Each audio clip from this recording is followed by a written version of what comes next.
Okay, so in this video we're going to be using logs to solve equations. Just a heads up, my pen is still not calibrated to this board, so it's going to be a little bit out.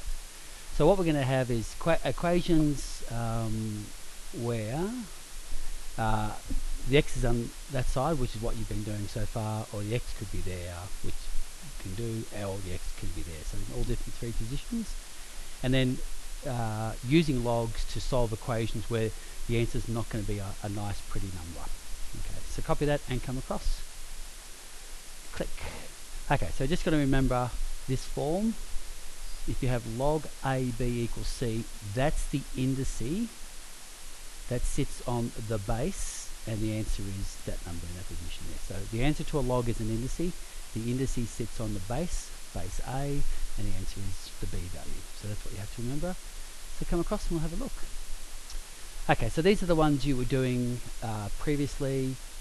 So base is 2, the power is x equals 8, and so you can just use guess and check. 2 to the x equals 2 to 3, so x equals 3. So log 2 8 equals 3 because 2 cubed is 8. Okay, next one, 4 to the x equals 2, and this is a little bit harder because the bases don't match up. So therefore sign. But so you can either use guess and check, but just have a look at how I do it this way. So 4 is the same as 2 squared, so the power of x equals 2 to the power of 1. And then indice law, when you have a power in and a power out, we can multiply. And then the bases are the same, so we can forget about the bases. So 2x equals 1, so x equals a half, i.e. 4 to the half equals 2, because a fractional indice is the same as the square root. So that's why the answer is a fraction. Okay, come across. Okay, so now we're going to put x in this position here, but again, it's not that hard. That's the base, 2. That's the power, 3, and it equals the answer. So x equals 8. Okay, this one, that's the base. That's the indice equals the answer, x plus 1. So 4 squared is 16 equals x plus 1, and so x equals 15. Okay, so copy that, come across. Okay, x is in the final position for x is as a base. So that's the base, half is the power, equals 9. Now, what we can do is, to make that into a 1, we could square the number. So if you square it, it means like you're going to double it. So if you square that side, you have to square that side. So 2 times a half is 1. So x to the 1 equals 81. So x equals 81. Okay, let's have a look at the next one.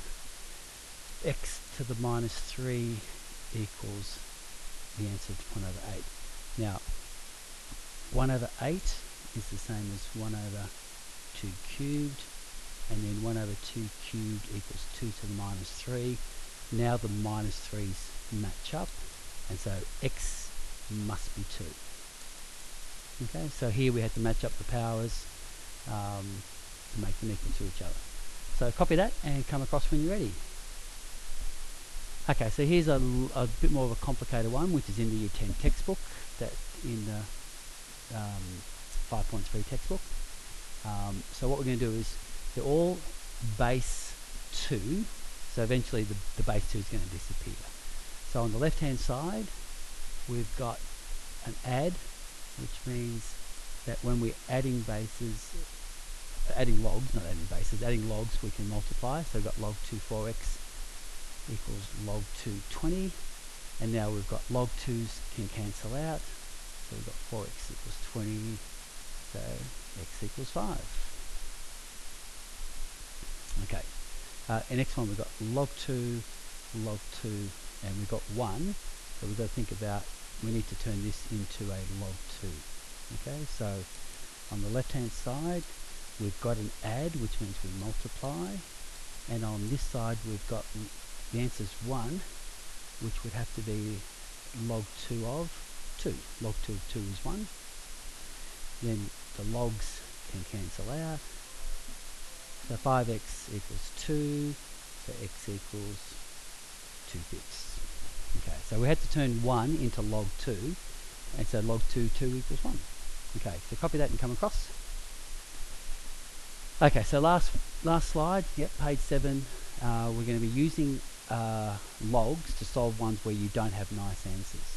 And so the log law we're going to use is log A B is the same as B log A. So when you have a power, you can bring it to the front. Okay, that's the log law we're going to be using. Okay, so first thing we do is if we take logs of both sides, okay, so that's our first step. If what we do to one side, we can do it to the other. Now we haven't actually specified what log, so this could be any base, but we'll be using our calculator. So this is going to be base 10, but we don't have to write it in.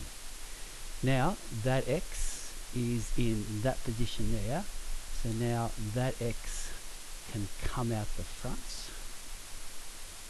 Okay, and then the final step, 2 steps to go, and so therefore x will equal log of 7 over log of 3, and on your calculator just use your log button, log 7 close bracket divided by log 3 close bracket, and on your calculator to 2 decimal places it's 1.77. So that means, for instance, if you go 3 to the power of 1.77, you'll get about equal to 7. So you can use your x to the y button to test your answer. Okay, but you'll note the shortcut is the answer to the indice. The answer to the indice, which is there, is log of the answer divided by log of the base. Log of the base. So the indice, whatever's on the top, the indice will equal log of the answer divided by log of the base. So in this one, the indice is x plus 1, so we can just go log of 5 over log of 4. So do that in the calculator, log 5 close the bracket divided by log 4 close your bracket. So that equals 1.16 to 2 decimal places, and so x equals 0.16. But if you wanted to test that answer is 5, if you do 4 to the power of 1.16, you'll get about 5. But the answer to x was 0.16. Okay, so that's it. There'll be exercises to do off your Maths quest book. Okay, thanks, bye.